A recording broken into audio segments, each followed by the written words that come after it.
How to add border to a rectangle in Figma. Let's dive right in.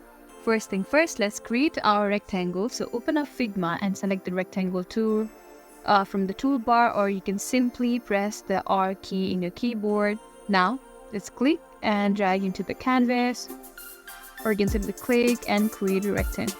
Alright. And okay, once you draw the rectangle, now that you have a rectangle, make sure it's selected. Okay, this is selected. Since it is like bordered with blue lines, this is how you know that it has been selected.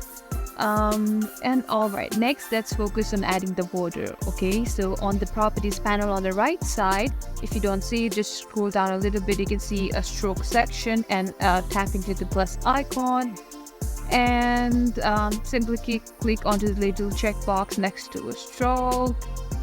I already did that, and this will activate the stroke of the rectangle. Alright, you can change it, like select the color, and you can also like adjust the width of the border by using the slider or by tapping the value directly into the bar.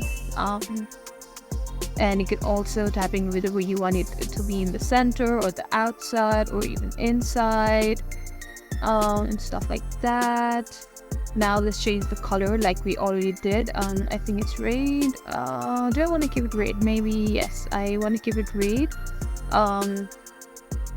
Okay, and there are also additional stroke options you can explore, like their dashed lines. You want a simple design system, or you can even choose like a gradient or linear and stuff like that. And there you have it. You have successfully added a border to your rectangle in Figma.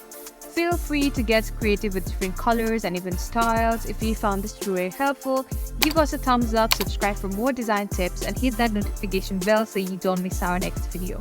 Also, let us know in the comments what you'd like to learn next. Thanks for watching and happy designing.